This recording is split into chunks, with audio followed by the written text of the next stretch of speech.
আপনার একটা মজার জিনিস দেখে, বুঝছেন? এটা হচ্ছে নেপালের গণ অভ্যুত্থানের সময় নেপালের অর্থমন্ত্রী যে দৌড়াইতেছে, আরে কিকটা কি দিছে দেখছেন, পুরো কুংফু স্টাইলের একটা কিক। তো পিছে এমনি দৌড়াইতেছে রাস্তার মধ্যে, সবাই মিলা যে যারা যেমনে পারতেছে পিটাইতেছে। তো এ দেখেন ন্যাংটা অবস্থায় চ্যাংগুলা করে লয়ে যেতেছে, বুঝছেন? নেপালের অর্থমন্ত্রী খালের মধ্যে চুবাইতেছে আর পিটাইতেছে। এই যে গত জেনজি যে রেগুলেশনটা হলো, এই রেগুলেশনের সময় এই ঘটনা।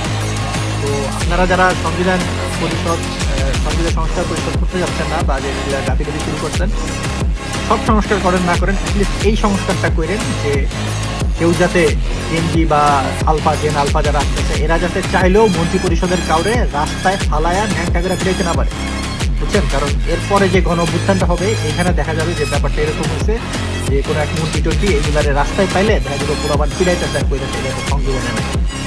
সংবিধানে যেহেতু নাই, সেহেতু আমরা চাইলে এটা দিতে পারবো। অ্যাটলিস্ট এই সংবিধান সংস্কারটা আপনারা করেন। তো যাই হোক, আজকে কোন জায়গায় জানি দেখলাম যে আমাদের মাননীয় স্বরাষ্ট্রমন্ত্রী, বা আপনারা সংবিধান সালাউদ্দিন বলেন, অনেকে অনেকে শাওয়া সালাউদ্দিন বলেন, শাওয়া বলতে সালাউদ্দিনের শাহ, উদ্দিনের উ, আর আহমেদের আ। তো যাই হোক, তো প্রথম আলো ছবি আপলোড দিছে। তো প্রথম আলোর পারমালিঙ্ক কি বুঝেন? পারমালিঙ্ক হচ্ছে আপনার ফাইলের সোর্স। আপনার যে কম্পিউটারে ফাইলটা সেভ করা ছিল, যেখান থেকে ইন্টারনেটে আপলোড দেওয়া হয়েছে, ওই ফাইলের সোর্সটারে বলা হয় পারমালিঙ্ক। তো ওরা মানে প্রথম আলোর কেউ একজন যে আপলোড দিছে, সে তার ছবিটা সেভ করে রাখছিল সালাচোদনা নামে, মানে সালাচোদনা নামে আর কি, বুঝছেন? তো ইন্ডিয়ার বাংলাদেশের প্রতিনিধি হচ্ছে প্রথম আলো। হেরাই যদি মনে করে যে আমাদের দেশের স্বরাষ্ট্রমন্ত্রী হইতেছে একটা চোদনা, তাহলে ইন্ডিয়া আমগরে কিভাবে চিন্তা করেন? মানে আমগর পজিশনটা কোন জায়গায় বুঝেন? আর উনি সংসদে বৈশা যে সমস্ত যুক্তি মুক্তি দেয়, তাতে আমার কাছে মনে হয় যে নামকরণের সার্থকতা 100%। কারণ এই সমস্ত যুক্তি না ক্লাস 1-2 এর বাচ্চা পোলাবান দেয়। সে একবার এক কথা কয়, ঠিক কিছুদিন পরে আবার ঠিক উল্টা একদম কন্ট্রাডিক্টরি একটা কথাবার্তা কয়, ঠিক আছে?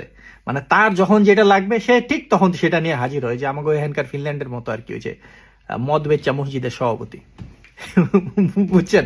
সে গণভোট মানে না, তারপর সংবিধান ঠিক হয় নাই, মানে সংবিধানে নাই এটা গণভোট, এই কারণে গণভোট হবে না। কিন্তু সংবিধানে যে আছে যে নির্বাচন হইতে 5 বছর পরে, এটা আবার সে মানবে, ঠিক আছে? মানে যখন যেটুক লাগবো ওই নামে মুসলিম আর কি, বুঝছেন? যখন যেটা লাগবে ওইটুক লইব আর কি। তো আমার ওনার কাছে একটা প্রশ্ন আছে। প্রশ্নটা হইতেছে গিয়া যে আপনি যে 9 বছর ধরে আপনারা যে পাললো ইন্ডিয়া, ঠিক আছে, পাইলা পয়সা বড় করলো, গণঅভ্যুত্থানের পরপরই আপনারে দেশে বাড়াই দিল। 9 বছর খুব সহি সালামতে আপনি সানরাইজার্স নামক একটা কি বলে এটা রিসোর্টে ছিলেন, এবং খুব ব্যয়বহুল রিসোর্ট।